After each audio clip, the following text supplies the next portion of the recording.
we are live on this, I was going to say Tuesday night. It's Thursday. We are here live for a special tea. Let's go.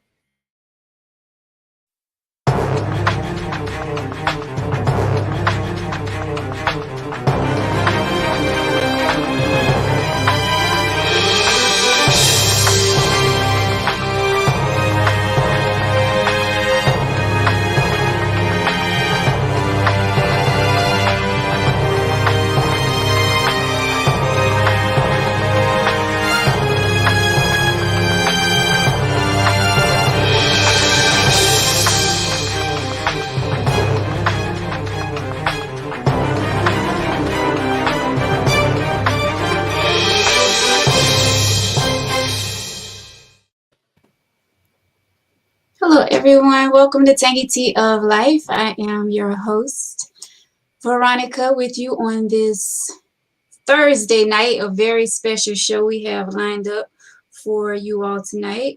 Once again, I'm the host. We here at Tangy Tea of Life, we talk about any and everything. And tonight we will be talking about domestic violence. We all know that it is Domestic Violence Awareness Month. The month of October is also Breast Cancer Awareness Month. But tonight we're going to be focusing on domestic violence, and it is a huge problem all across America, and we're definitely going to be hitting some strong points tonight. I have guests with me from the Florence PD Coalition, and just a second, I want to tag. Let me tag Karan. But I have with me Shayna Sullivan and also Karan James. I'm going to let each of you ladies tell us what your position are at the PD Coalition office. Either one of you want to start first. I'll go first. Again, I'm Shayna Sullivan. I'm the Florence County Domestic Violence Coordinator. Okay. And I am Karan James, and I'm the Volunteer Community and Education Coordinator. All right. And each of you have different roles there at PD Coalition. So what actually is your position, Shayna? I mean, both of you. So again, go ahead. Sorry. Again, I'm the Florence County Domestic Violence Coordinator.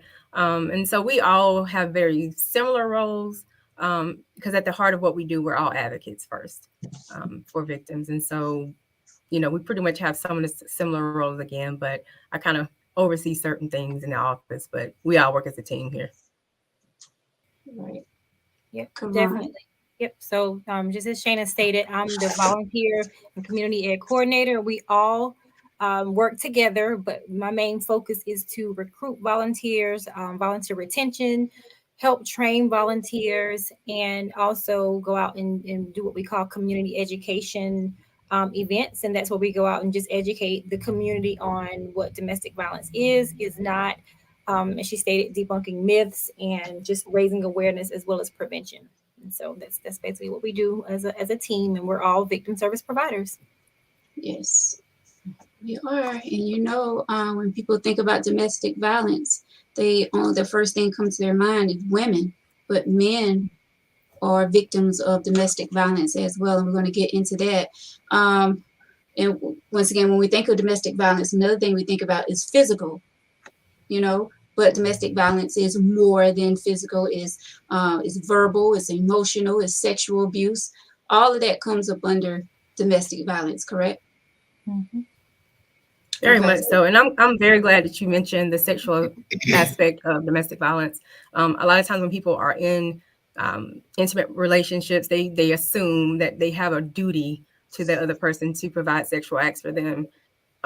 It doesn't matter if you're married or you're not. If you say no, no means no. And so there's sexual abuse in domestic violence situations as well. Mm-hmm. So I'm glad you brought that up. Yes.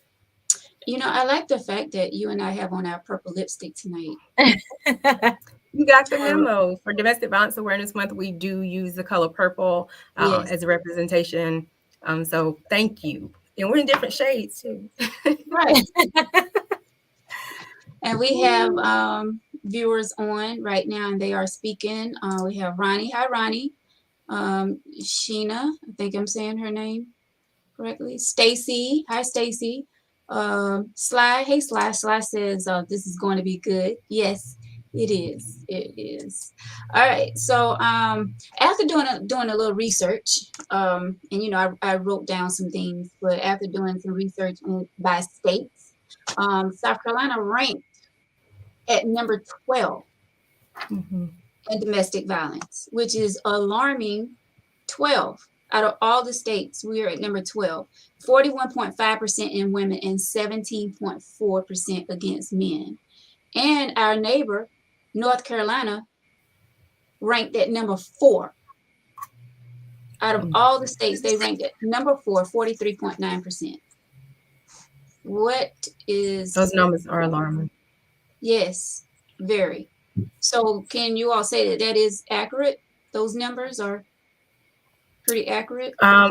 Definitely from what we're seeing, we definitely see an uptick since the pandemic. We have a 24-hour crisis line that operates rain, sleet, snow, whether people are here or not, we're at the house answering the phone, whatever, 24 hours, 7 days a week, holidays, whatever.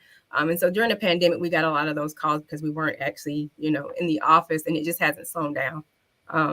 We're getting multiple calls from the same people who, and we may be able to touch on that too. You don't necessarily leave the first time something happens. Most time it takes, we'll speak women and men because it's typically we'll speak about the woman because it happens. Not necessarily that it happens more, that it's reported more with women. And so we will see multiple times that they'll come in, and maybe that 4th or 5th time they'll come in and actually take a service. Statistics have shown that it takes about 7 times that someone tries to leave before they actually can leave a situation. So yes, I would say those numbers are correct. Would you say that men are more ashamed when it comes to coming in for domestic violence, calling or whatever?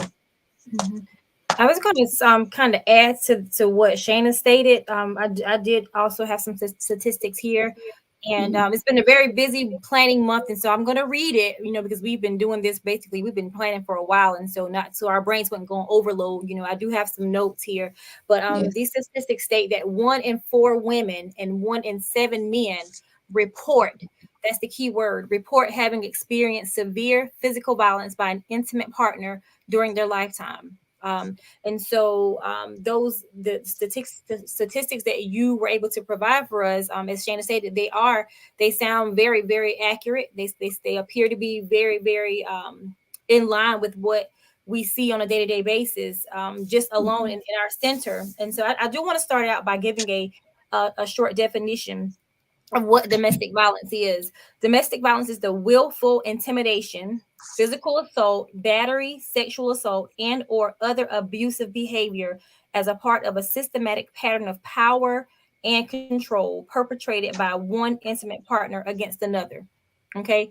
And it sounds fancy, but it's basically self-explanatory. So it lets you know that it's not just physical. Okay. It's physical, assault, sexual assault, and other abusive behaviors. And so it's not that men aren't victims. Is more so is the reporting factor of the men. And so I myself, I haven't actually serviced a male victim, but working with my coworkers, they've and for training purposes, they have shared certain situations where they have serviced male victims as well. But it's definitely an issue for men. It's happening. So right. So, and the domestic violence can happen at any age. Like, what is the youngest you have seen at your office? So here at our center, at the crisis center, or any of our satellite centers, we deal with adult situations. We do have our direct children's center that deals with the minors. But what kind of constitutes domestic violence versus a simple assault or something of that nature is the actual relationship that those people share. So in order to consider it domestic violence, they would have to have an intimate partner relationship, right? So they either live together, have children together, or married. And so right now we're seeing an uptick. And I spoke to our solicitors about that too, that an uptick in the with minors having domestic violence situations, because you have now younger children having babies together, and they may be living together because one parent may not want them there. So now we have that, and they're kind of at a they don't really know what to do with that, because you know the typical pattern or you know, to send them to jail or whatever. You don't want to do that with those babies. So they're trying to come up with some more creative ways of, you know, punishing the situation, but not hindering them in their future as much, if that makes sense. And I asked that question because you see a lot of these young girls these days that are going through that with their boyfriends in high school. You see, you know, well, hear about, I should say, about, you know, the guys being a little over protected, a lot of over jealous, and you know, putting their hands on these young girls. That's why I ask about the age, because I mean, it can happen. It does happen. Sad, but yeah. All right. Well, and that's a prime example of when adults need to step in, because those are red flags for, you know, future things, and we have to pay attention to that. It's not just, you know, sweep it under the rug and not pay, we got to pay attention to that. Why is this person so angry? You know, why are they, we got to reach, because we do have a program called Alternatives to Violence as well. And that's where we typically, you know, deal with those who offend, because we want to work the system holistically. So we're helping a victim. We also want to help the person that's offending, because like I said, it takes sometimes 7 times or more for that person to leave. So if they're going to go back to that person, we want to make sure that we have something for them to work with, you know, helping them understand why they choose to offend, because again, no one makes you do anything. You know, I made him. No, you choose that. And we want to make sure that we have some ways of giving them to choose other behaviors. So we need to be doing that with our young children as well. Right. Yeah. It's definitely a choice. Definitely. Yeah, definitely. A lot of it is learned behavior. And that's why it's great that as a community organization, we work together. We do work with DSS. And so we're all considered mandated reporters. And so if there's ever a situation where we do have to involve DSS or DSS, they do refer families to us. And so it just depends on the situation. Nothing's ever really cookie cutter in this field of work. But when you think about minors, legal, as far as the legalities of it, we still have a responsibility of being mandated reporters, and, you know, working, you know, alongside DSS to not necessarily hurt the families or to hinder the families, but to just equip them with whatever resources that they need to educate them and to raise awareness on what domestic violence is. And once again, a lot of this is happening with the younger generation, because a lot of them, it's become a norm. It's something they've seen in the household. They've witnessed it, whether it's within eyesight, within earshot, or on social media, these certain rap videos, or just the exposure that they've had to different things in this world, and it's become a norm. And so they either believe that it's cool, or they don't know this actual abuse or domestic violence. They don't know. And so that's why we're here. That's why I'm glad that, you know, partnership and working together with other stakeholders, we have that freedom and that flexibility to do that, because it does help. You know, we have access to the education system, the schools. We have access to different other nonprofit organizations that work with adolescents and young children. And so at some point we can get our hands on them, you know, to raise that awareness, you know, which is what we not just do in October, what we do it on a day-to-day basis. Right. And that's a great thing. You know, we need, you know, organizations like the PD Coalition and, you know, things where women and men can both go when they're in situations like this. Now, we need to be aware of the signs.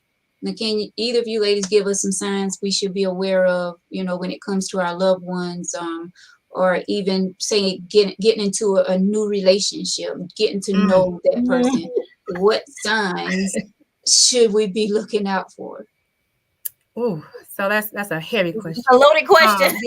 But a great one, because again, like especially with this online dating things, everything's sped up, right? So it's, I meet this person, I get to know this person, we're talking for a good month at the most, and then I'm moving. We're getting a lot of people moving to the area based upon what they're told by that person online. So who can't make a persona online, right?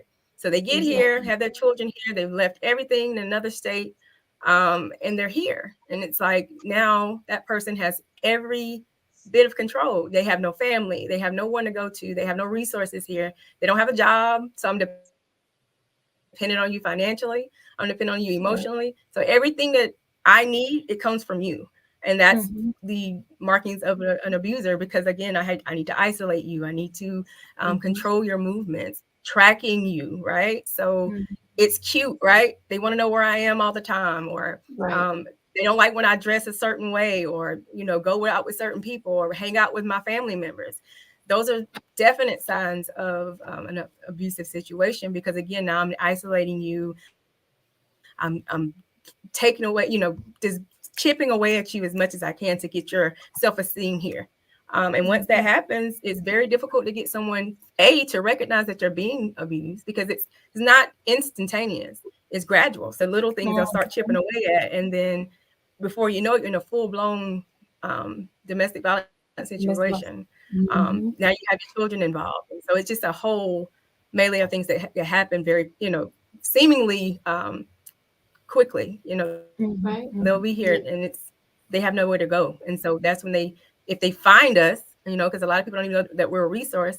If they find us, and sometimes they can't get to us, they don't want to call law enforcement, because there's reasons why. There are some legit reasons why people don't want to call law enforcement. It's nothing against law enforcement. It could be their understanding of what they're supposed to do, or what their misconceptions of what has happened in the past from other experiences, or talking to people. Sometimes listening to the community can be the worst thing for people trying to leave a situation or get some advice, because the first thing people want to say to you is just leave. It's not that easy. It's not that easy. Yeah. I would have to. Oh, I'm sorry. Go ahead. No, go ahead, Karan. Just to add to what Shana's shared, the biggest thing, if you listen throughout the duration of this actual Facebook Live, you'll hear a lot of control and a lot of power, throwing your power around. And normally it doesn't start out that way. Normally it starts out with being charming, and that helps with gaining the trust of the individual. They gain the trust of the individual. They make them feel like they're in control. They make that individual, before they are victimized, they make them feel like they have the power. Because and so it's for them to build the trust. And so, I would say some additional signs would be, of course, the physical, black eye, or bruises, marks, things like that. Also, just, the response of a person that's been traumatized. It can be normally that person may go out, hang out with friends. They may, go out for dinner. They may have, they're a very sociable person, that all of a sudden you really don't hear from that person. It's almost like they become absent. Gradually they kind of fade away from their social life. And so those are some of the signs, that you look for, as well as, I would have to say, just overly emotional, perhaps. That will be a few of the signs as well. And so just cutting off cutting off close family, cutting off close friends, just pretty much just a different pattern of behavior that's out of what we would say out of character. Those are some things to look for. How that person behaves when they're with the individual. How do they behave? How do they, look at their body language? Is it a reserved or a closed body language? And so things like that. And sometimes you can't tell people. We have learned to function, right? We've learned to function in dysfunction. And sometimes it's very, very, very difficult to see any signs. And sometimes it's not the obvious things. It's not what people say, is what they don't say.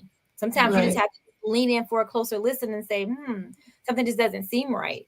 The signs may not be as obvious. So it just depends on the relationship with the individual and as to how well you're able to identify signs of abuse or domestic violence. Yeah, both of those are, both of y'all said some really great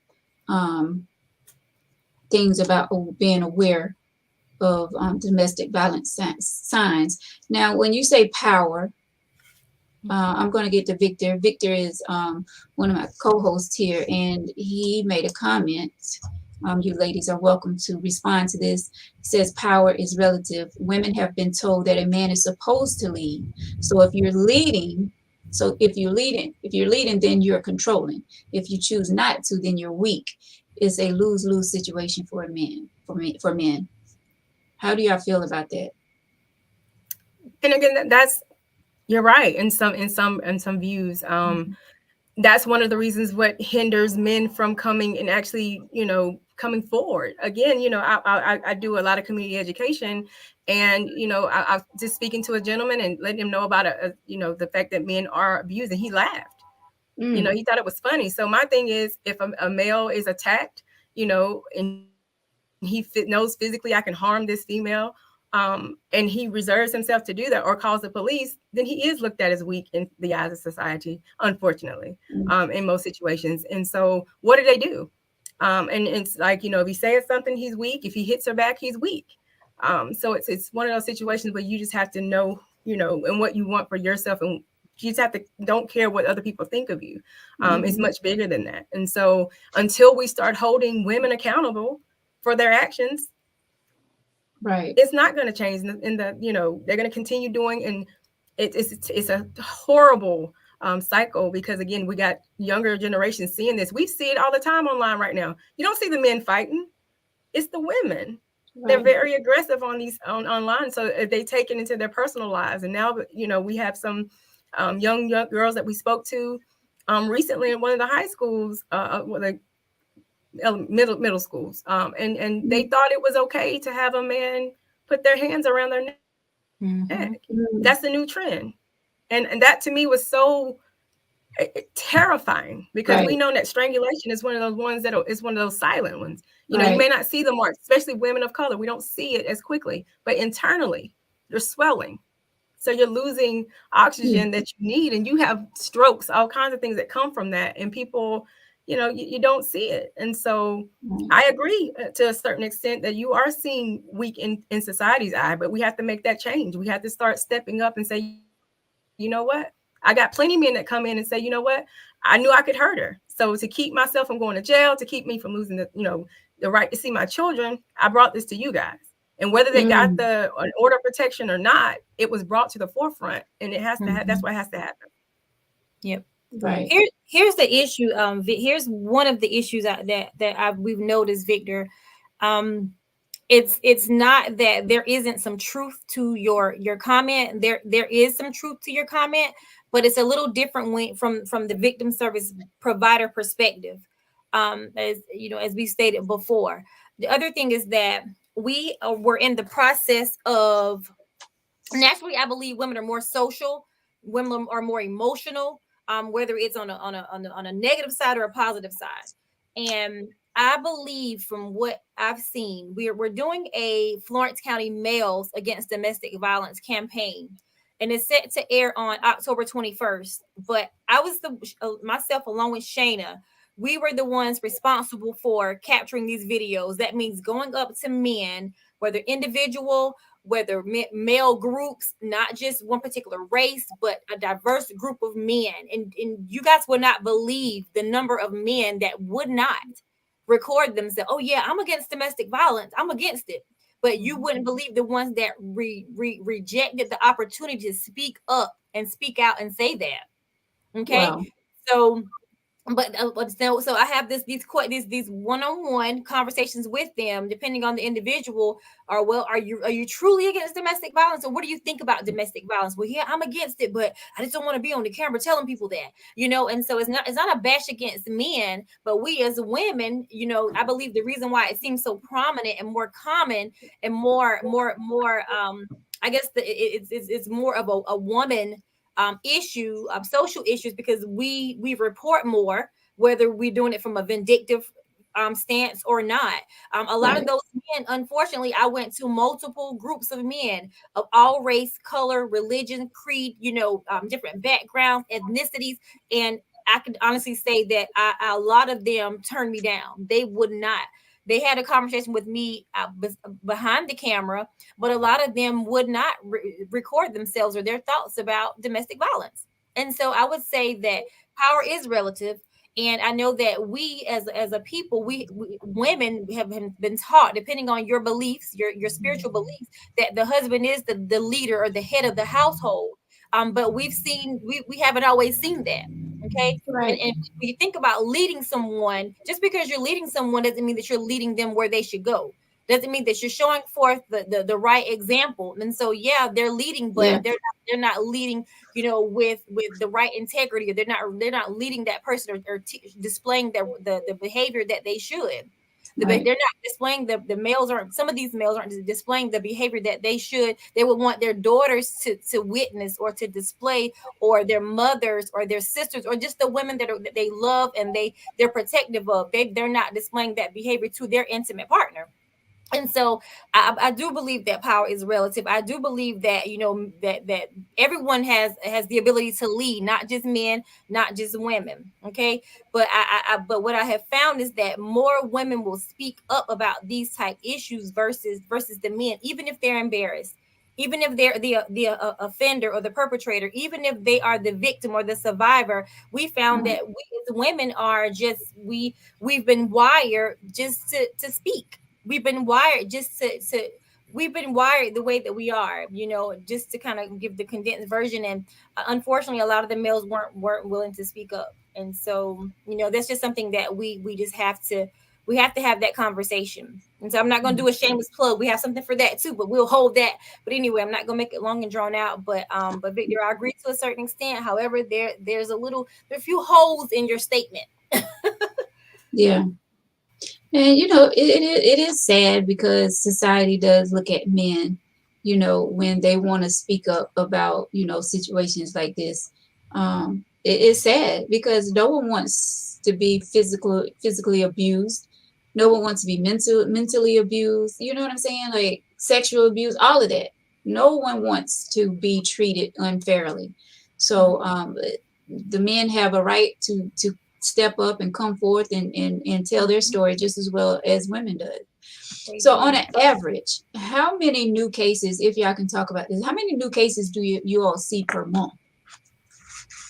That varies drastically. And again, we operate in 7 different counties. So it varies. You will see some upticks when it becomes hotter, like in the summer months. We do get those, something about that heat. And then in the winter months, especially around the holidays, people we're in love and that kind of thing. So, it doesn't, you can definitely see the correlation between those times. But we, as far as numbers, they range again, because you may have a repeat person. So you might not count them, differently. So. Yeah. And also we've been finding that in certain careers, there's been an increase in cases of domestic violence. Like teachers, nurses, individuals who are working like in prominent positions. They have licensures and credentials, and they're not just your well, I hate to say, they have something to lose. Everyone has something to lose, but when I say something to lose, I think about your licensure. When you think about your nurses, and you think about your doctors and your lawyers and your teachers and things like that. Yeah. And so reputation. They're trying to protect reputation, things like that. So can't really say.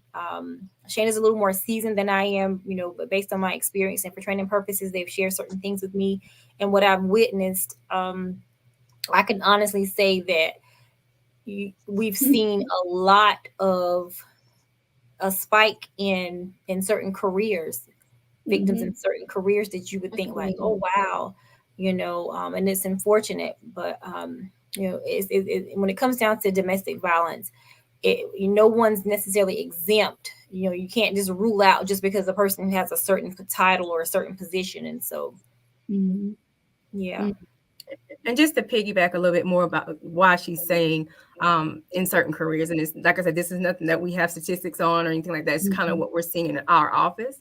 And it kind of goes back to that power and control, right? So in the traditional relationships, you would have the male making the most money, because right now we think of power in relationship has got to be with the finances, right? I got to be able to provide.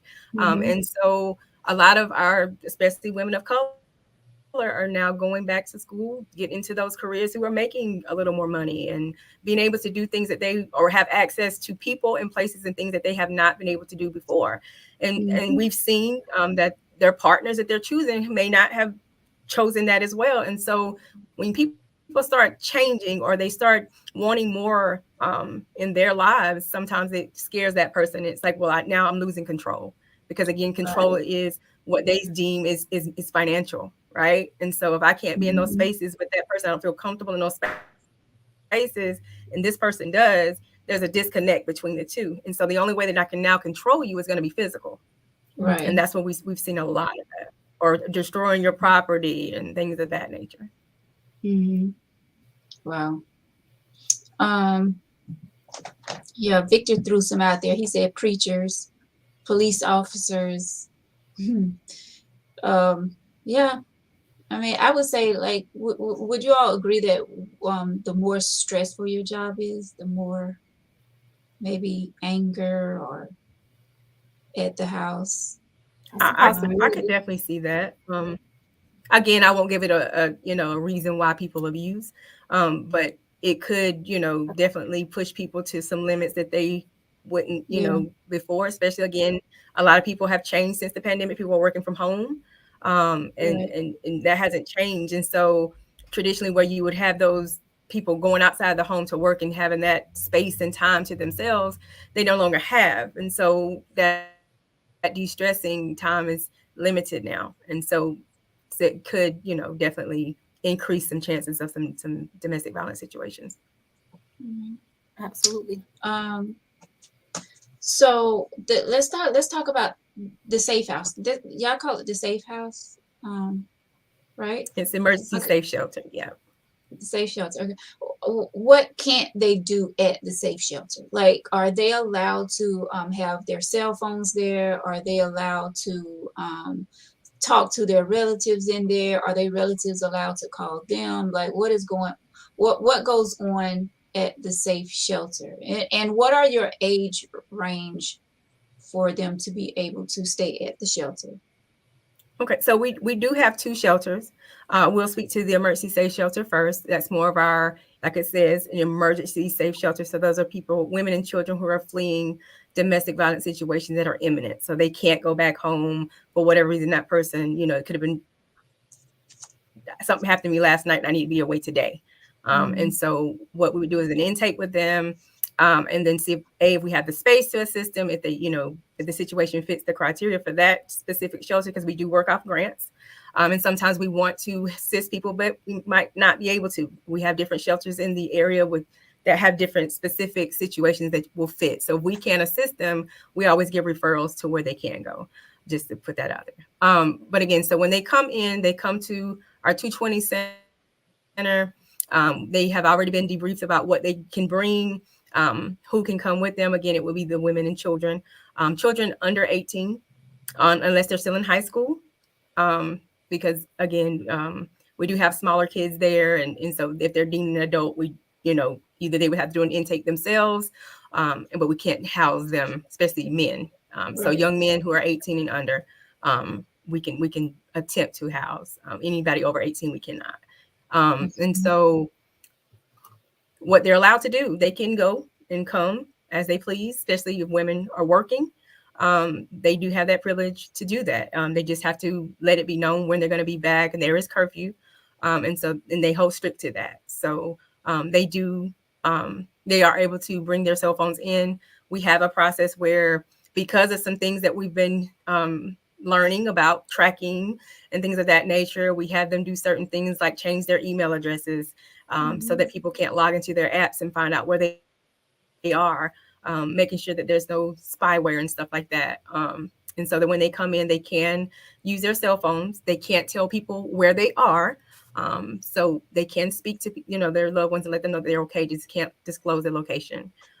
So if someone contacts us, law enforcement, whomever, and say, oh, I'm looking for such and such, we have a strict confidentiality policy. We don't tell them anything. I can't confirm or deny if someone is here and there. We get it a lot where the women may go into the shelter and they do a missing persons report. That's another way that they try to get at them. They know they're not missing, but they're trying to, flush them out. And we're very trained and we don't get that information out. Yeah. And I don't want to, like jump from A to, Z.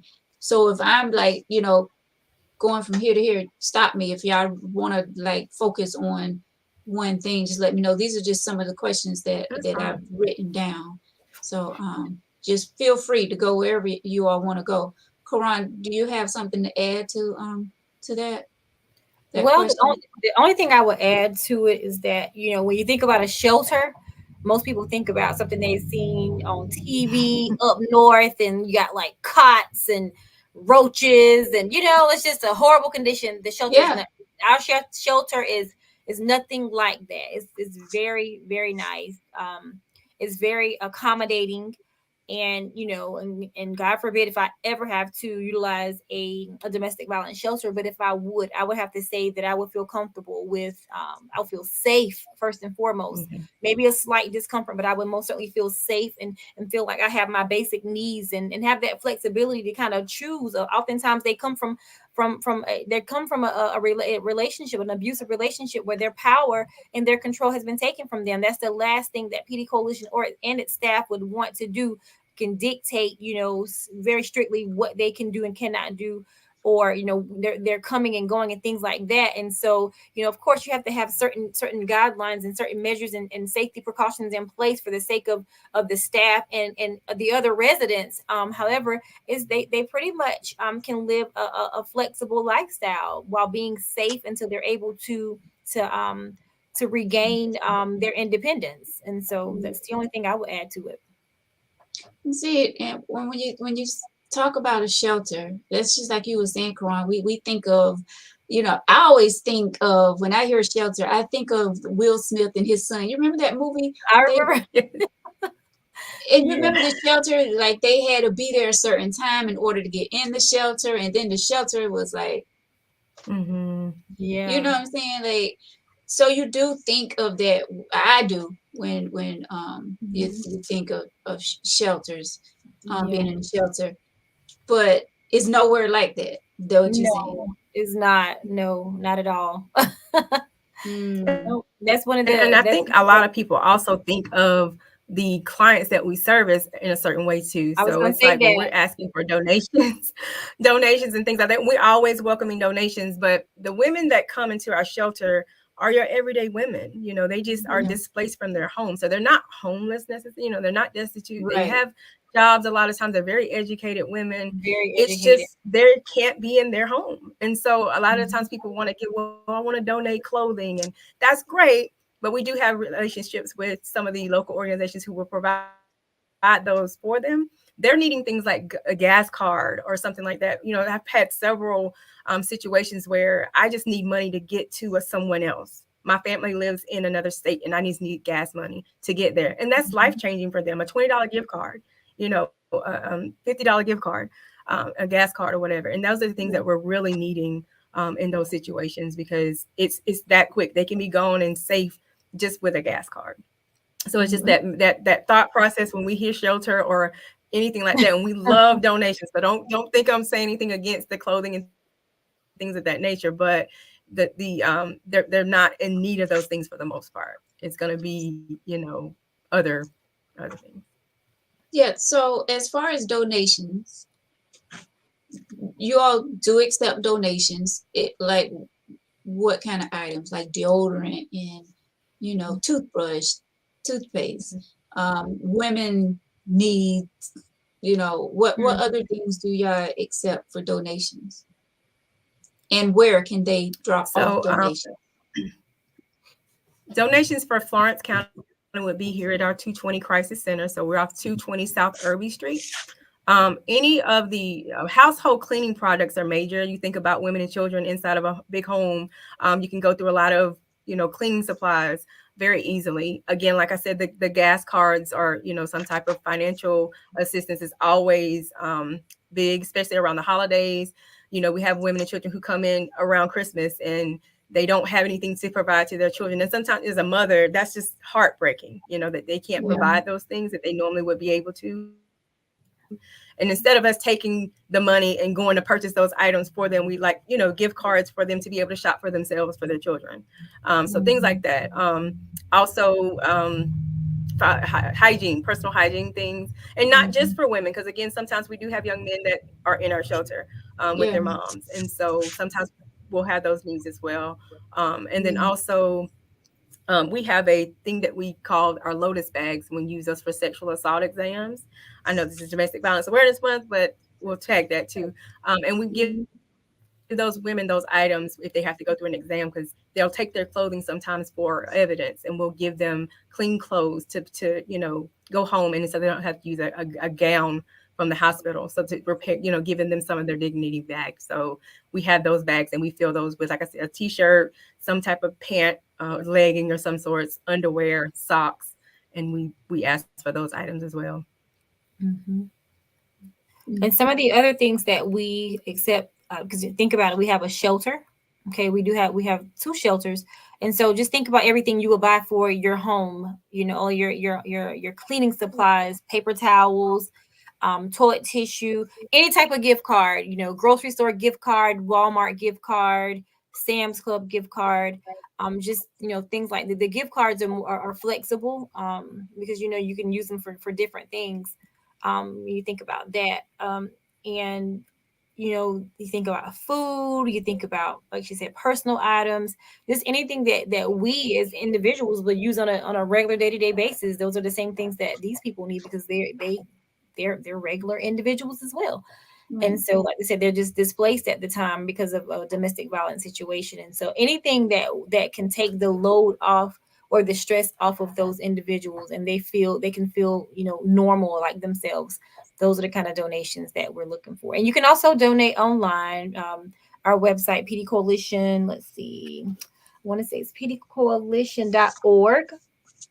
And so, and you can also donate your time. I'm the volunteer coordinator. You can donate yourself and your time. We have a multitude, various volunteer roles. It's not your, old school. I hate to say it. It's not your old school, just your typical volunteer. We show up, and I have nothing against soup kitchens. I have nothing against feeding the hungry or anything like that. All that's necessary, but it's not just that. We have multiple volunteer roles that people can sign up to do, and that is it does take a process. And so you can donate your time. You can donate your time to such a great cause, a cause that a lot of people are not willing to speak up on. It's a very taboo topic. It's very controversial, but it's a social issue.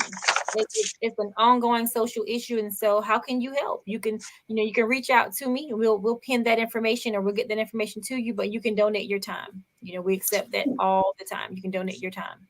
Now, I'm pretty sure when you saying volunteer, I'm pretty sure y'all do a thorough background check and all of that stuff before you allow people to come volunteer, because they get to see these women and men that come to the center. So center, right? There is there's an application process. There's an actual application. You think about a employment application that you would complete. It's just, and I hate to tell people that it's not long. It's kind of lengthy, like you said, for the for that very reason. And so you complete the application process. We do the SLED background check. We do what we call the central registry check, and that's making sure that you're not on what they call the central registry. Means you've done some type of harm to a child or even to an adult. Making sure that you're not on the DSS central registry, and forbidding you to work with that population as well. We do sex offender checks as well, and we also do an interview. because sometimes people want to volunteer, but let's be honest, they just don't really know what they're getting themselves into. And a lot of people say, I just Mhm. want to help, and then it takes us really talking to that person and interviewing that person and having a really sometimes difficult conversation about what it is that we do, to say, is this something that you really want to do? Okay, we're dealing with victims, not just any, we're dealing with victims of Right. domestic violence, sexual assault, and if you're going to do direct services, are you prepared? We ask those questions about the different types of traumas that they may have experienced, to make sure that we're not going to do more harm to those that they have the heart to want to do it. Ronnie, they do. However, we don't want to re-traumatize anyone, so we much rather Right. offer our services of individual trauma counseling to them, so they can get themselves to a place of healing and then revisit the volunteer opportunity, versus bringing more harm or re-traumatizing that individual. And so we do an extensive background check.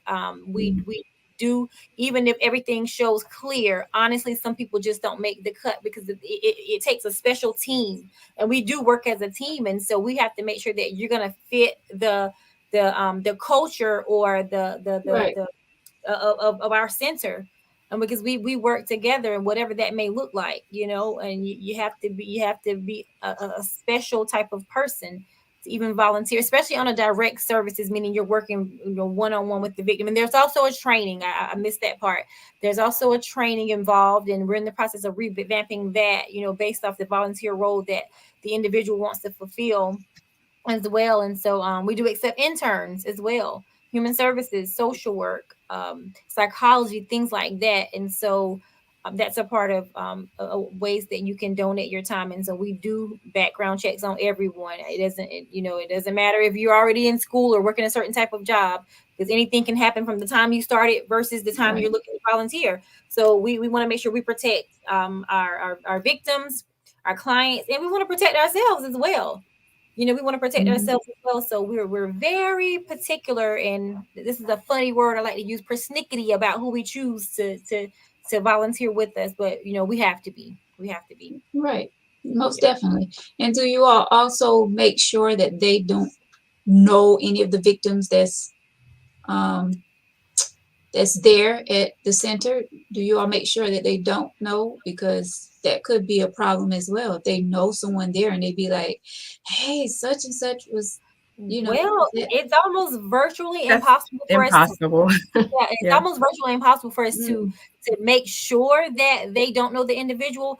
But they, a part of the application process is signing a confidentiality mm, clause. It's detailed, it's self-explanatory. We make sure that they have a copy of it. We make sure they understand the importance of our confidentiality form and things like that. And I recently spoke with a group at Florence Darlington Tech of human services students, and I explained to them, like, hey, if you're gonna hear that a lot working in human services and social work, and just in your personal life, you're gonna hear confidentiality a lot. And you're yeah, gonna have to honor privacy and confidentiality. If you I heard someone say that you can be a vending machine type of person, or you can be a vault type of person. And my mm, question to them is, which one are you? Are you the vending machine that just going to spew out people's information right. for at whatever cost? Or are you going to be the vault that protects it? And think of that's your personal life, that's your professional life. That's Yeah. that's in every area of your life. And you have to make sure, if you're working in this field, you just have to learn how to really keep your mouth shut. And it's as tempting as, if we be honest, as tempting as it may be, some people have a genuine desire to get answers, or to find solutions. And so sometimes we do staff cases around here, but if it's not a matter of us, because we are small in number at the center, I mean, if it's not a need to know, sometimes we don't even discuss certain cases with one another. If there's Mhm. something that you necessarily need to know, I mean, because really, what's the purpose? But for the most part, since because we do work so close together, we are somewhat familiar with most of the cases and the details involving that case. But it's virtually impossible for us to say that. But if it's a situation, we never allow volunteers inside. All volunteers don't work inside the center. Okay, that's another Mm, thing. So there is it's very a very slim chance that they will even come into contact with that person, unless they're doing direct services. It's a very slim chance that they'll even come into contact with with a potential victim. But if at any case they do, we never bring a volunteer or an intern in while we're doing an intake, without permission of that person. And we just Okay. we just assess it, and we just gauge it, and sometimes we just know, like, no, this is one that we need to handle on our own. Okay. Because honestly, I'm sorry, but it's honestly, go ahead. it happens with us as employees as well. We all come from different backgrounds, and Florence is not a very large, if you look at it, so it's a very small, it's very small. So people know people. So Right. it's been plenty of times where people come in and like, you do know who I am? Are you okay with me servicing you? And if they say no, then I'll find the next person. Because again, we don't want to re-traumatize. We are very victim centered here. And so whatever is going to make that victim, comfortable as possible when they're in this situation, we'll do, if it's possible. Sometimes it's only us in the center, so you just do what you can to make sure that person knows that I'm here for you, regardless of how I know you from the past, whatever, I'm here in this capacity to help you and hold me accountable. We sign those confidentiality policies, and we want to make sure that they get what we say we're providing for them. Mm-hmm. Yeah. So I had a question for you, Karan, but I'll go back to the volunteer part. Okay. What can you ladies say to someone that may be watching right now that's in a domestic violence situation and they don't know who to call, where to go, what to do, who to reach out to? Like, what would you all say to that individual right now?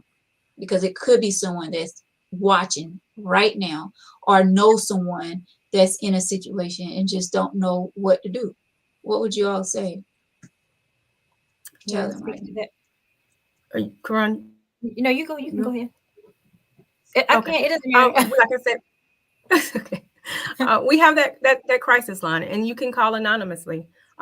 Even I've had a young lady, I did a presentation, and she kept my information and called and just didn't give me her name at the beginning and said, I was at a presentation and I heard some things and I'm thinking this may be what I'm going through. And she wanted the validation of, am I in a DV situation? And so I told her, I said, if you calling me and you questioning it, you probably are experiencing some things. And so we talked, and again, I still don't know her name, didn't ask her because she didn't want to provide it, and that's fine.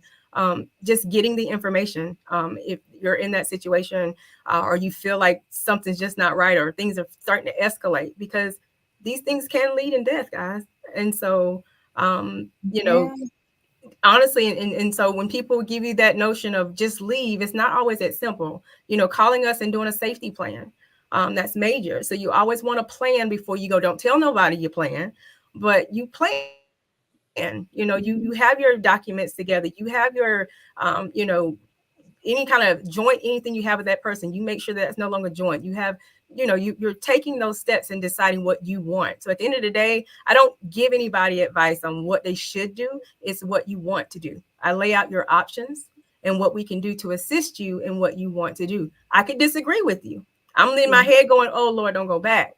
But at the end of the day, that's your choice, because as many times we get those phone calls from the victim, we get them from their family and friends, and they're just all over themselves trying to say, what can I do to help them out of this situation? They're going to die.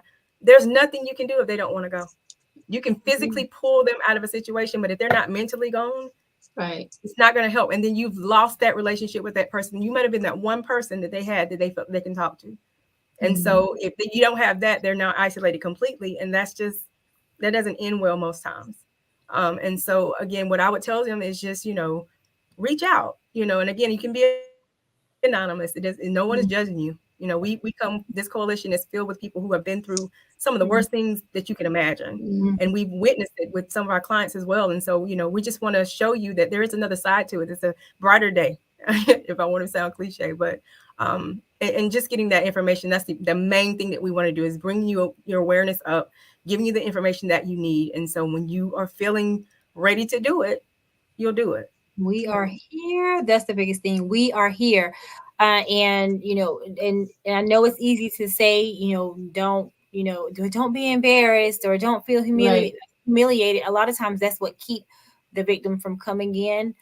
And as Shana said, Florence is not that big. It may seem big. Florence is not that big. So there are a lot of dual relationships. The same person that, you may service, maybe your nail tech or your beautician or someone that you see, around the area frequently. But the biggest thing is that we are here 24 hours, 7 days a week. That crisis line is always accessible and anonymous. Even if you call anonymously and just ask questions, just ask questions just to see. And so I would let them know, don't be afraid. Try your best not to be fearful or embarrassed. As Shana stated, many of us have our why as to how we got into this particular field, this how we got on this career path. And I believe that most of us can say, well, we didn't choose it, it chose us. We don't even know how we got here. We got here, and then as we walked it out, as we started doing the actual work and the advocacy piece and the awareness and education, we realized, okay, this is my purpose. This is why I'm here. So it's a non-judgmental, center or atmosphere. Our biggest thing is that we want to see you come out and not come out in a body bag. We want to see you come out of this thing alive and empowered and as a survivor and a survivor. Yeah. And you are out here helping other people do the same thing. And so that's our biggest reward. And share with everyone the crisis, the crisis line number. Okay, so it's I'll make sure I don't get it wrong. We have two. We have the local number, which is 843-669-4600. And then we have that 1-800 number. It's 1-800-273-1820. Once again, the local number is 843-669-4600. And the 800 number is 800-273-1820, 1820.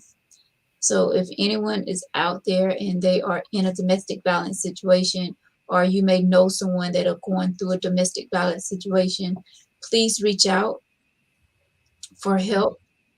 Get help before it's too late.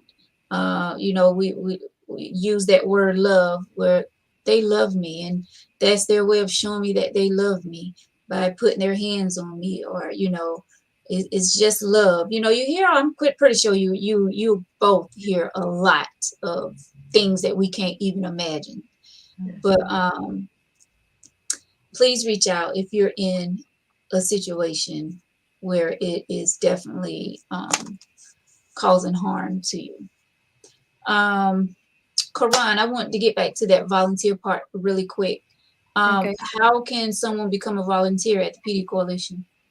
Well, they can go on our website and they can find the information there, www.pdcoalition.org, or they can visit our center, 220 South Irby Street here in Florence, or they can simply contact me at our center. And this is the same 843-669-4694. And call and they can ask. Anyone that answers the phone would be able to give them information or get that message to me or speak directly to me if I'm available. If there's anyone that works for a particular company or organization and they need someone to come out and speak to a small group, large group, to find out a little more about what type of volunteer roles PD Coalition offers, any type of internship opportunities that someone may be looking for, we're always willing to partner with other community or organizations and stakeholders. We're always looking to do that because we're just honestly better as a community, and whatever happens in the community affects all of us. And so why not, work together? Why not work together in unity? And so just reach out and visit the center physically, contact us by phone, and we can go ahead and get that process started. Yeah, and maybe explain, a lot of people are like, well, what can I do? I'm like, okay, we need beauticians, anyone in the beauty industry. We have what we call a cut it out training, and it trains beauty professionals on how to identify abuse and teach them how to refer their clients to PD Coalition. And we have volunteers specifically for that. We have volunteers that work in nurses, attorneys, legal advocates. We have so many volunteer roles that people don't realize that is not typical. You can do it remotely. This new generation, they want to do everything remotely. They're all social media, everything. And so, we have a social media page that needs to be managed. We, digital imaging, marketing, promoting is so broad. It's so flexible. Yeah. And it's so fun. And the only thing is you have to have a heart is being able to convince this generation or people to do a hard thing for a greater purpose. And that's what it's all about. Finding your why. When you find your why, then you'll understand, how important your help is needed. Right. Yeah. This has been really, really good. Great information. You ladies, you have anything else to add? Because I know I've been throwing, questions out there, but I don't know if you all had something written down that you wanted to really, really touch on. I know, Shana, you had said something about, let's jump on the myths really quick, because I know you had said something about the myths that people get from domestic violence. And we kind of touched on some of the things, that men can't be abused, that this doesn't affect children, right? So let's talk about that and how that adverse childhood experiences play into their future. You get a lot of children who are acting out in school and, people, they're just bad. No, they're going through some bad things at home. And they're crying out for help, and there's nothing, a lot of times there's no one else there to hear them. And so they don't know how to, to express themselves.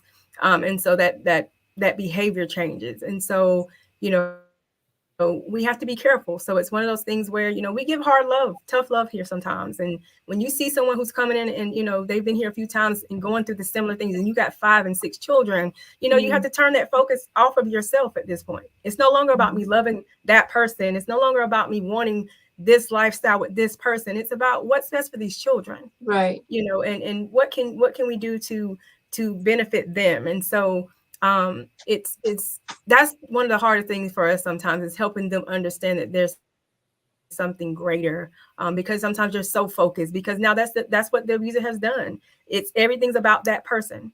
I don't want to call the police. I don't want to get that person in trouble, or, whatever. But it's not that I don't love my children, but I love this more. We have to help them shift. And so that's where our trauma counseling comes in. We have some very skilled trauma counselors here, and they work with them. And again, all of our services are free, free of charge, right? And so we can come to your organizations and give trainings. We welcome that. Please call us and speak on some specifics. Because right now we're talking about stalking so much, right? So internet and these tech, these new apps are making it so easy for stalkers to thrive. We get to court sometimes, and it's like, trying to show proof of this person sending threats via text messages and things like that. We can't prove it because they're using spoof numbers, right? So the judge is like, well, I know this is probably the thing, but I can't hold this person accountable if it's a spoof number. We don't know who it is. Right. So it's just a lot of things working against us already, that we just have to, kind of help shift those thought processes and just putting a focus on something outside of that relationship, because the love is going to be there. It is what it is. It's more so now you got to love yourself to live, and so that's just it. You got to live. And so you can love that person, just not be with them, and preferably they'll get some help, and, things can change. But until then, love yourself enough to give yourself a chance to live. That's good. Definitely. Love yourself. Most definitely. Self-love. Well, ladies, I want you all to give out the information again where someone that may be in need can go, or like I said, if someone's on here and they know someone that is going through domestic violence, give them the information. I put the numbers out there, the helpline numbers, the local number as well.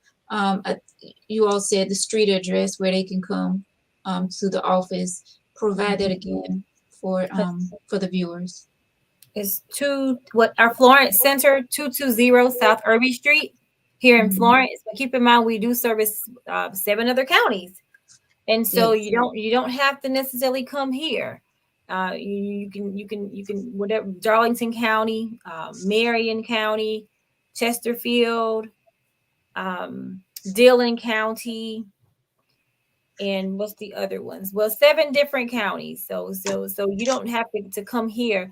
All of our information is online, and we also have a Facebook page. We have our PD Coalition actual page on social media, and we also have our Florence County page, where you have the ability to message someone on the page, and only 2 people are moderators, or have control or access to those messages, and so that decreases the chances of just anyone seeing those messages. Not that it would be an issue, but if they're concerned about confidentiality and privacy, so we have our page where they can utilize that page. We're a social media generation, let's be honest, and so Exactly. they can utilize the pages on social media as well. All things PD Coalition, whether it's the website, the pages on social media, or the actual physical centers, satellite centers, and our actual rape crisis center. So we're here. Awesome. Yeah. So many options that they can use to get the help that they need. Yeah, and especially for October. October is designated for not breast cancer. Oh, excuse me. Oh, it is. It is, but for Domestic Violence Awareness Month, and so our goal is to paint the city purple. So wherever you go, you're going to see a flyer somewhere. You're going to see people wearing purple. You're going to see T-shirts. We're trying to get this information all over Florence. So once again, shameless plug. If you're watching and you want some of our material, and you don't know what to say, just slide them a card, slide them a brochure. We have what we call shoe cards. They're like business cards. Nobody has to know. If you're not sure, you don't feel comfortable giving someone the wrong giving them information, you're afraid it may be wrong, or you don't want to jeopardize your safety or someone else's safety, just slide them that card and say, hey, look, I don't really know all they can do, but I'm doing my part and I'm giving you this. So especially for the month of October, ride by, we have our banner. We're gonna have banners all over. We have like our trifold information boards all over. So especially in this month, it's gonna be kind of hard to miss what it is we're looking to do, and that is raise awareness. If you see the purple, then you're going to see something pertaining to domestic violence awareness. Yeah, so spread the word. That's the biggest thing. Spread the word. Anyone on here, even if you don't know someone, still spread the word. You never know, word of mouth travels fast. Right. And so you just never know.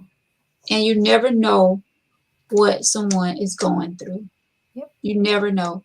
So if you slide someone a card, if you just get the little slightest, the slightest feeling that someone may be going through something, hey, you never know. Never know.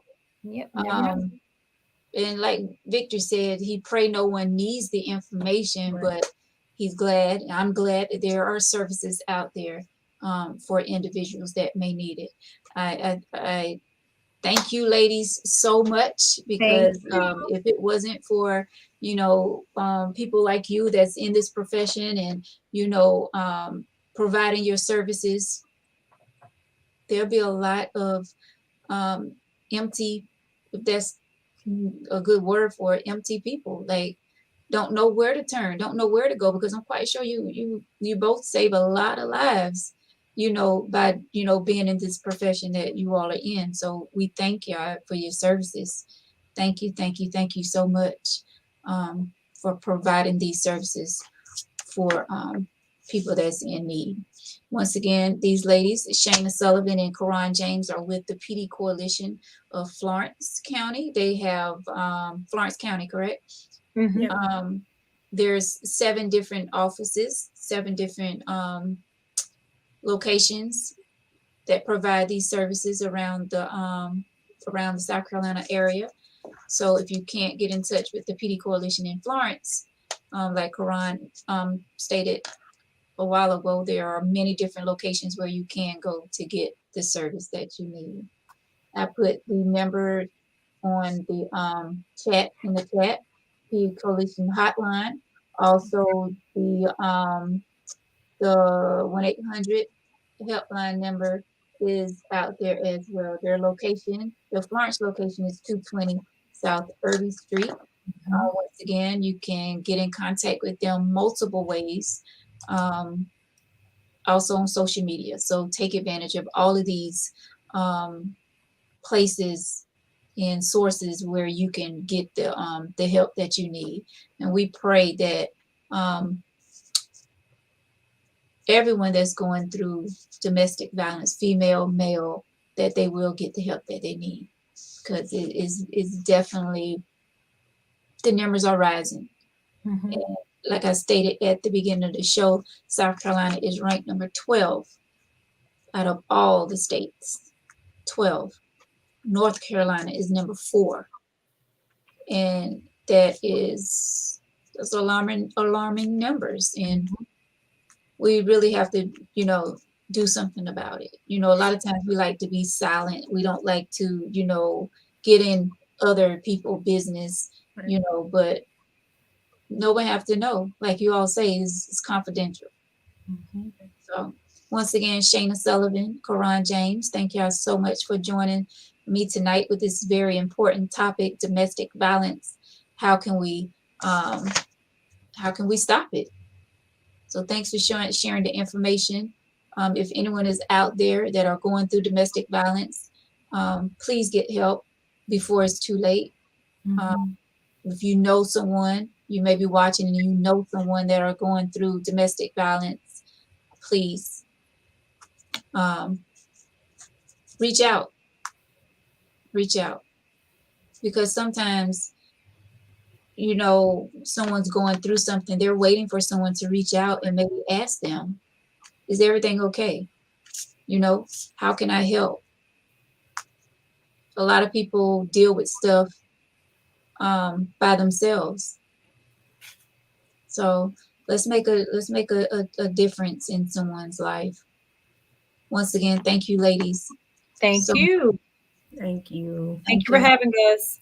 You're welcome. And y'all are welcome to come back any time. Not Thank only you. during Thank Domestic Violence Month, but anytime you all want to come, you have something going on in the community, you want to share it with everyone, this platform right here, always open. Well, thank you for the open Appreciate that. invitation. We will not abuse it. We probably will, but we won't. It's fine. Thank you all so much for watching the tea tonight. Shana and Karan, please, when you get time, because we've been having some comments come through. When you get time, you can go back through and read these comments on the Tangity of Life page. Okay. And you Awesome. can answer them if you wish. But thank you all so much for watching tonight. We appreciate y'all. Sly, thank you. Sly said thank you much. Needed Thank information. you. Definitely. Wear your purple. Yeah. Yes.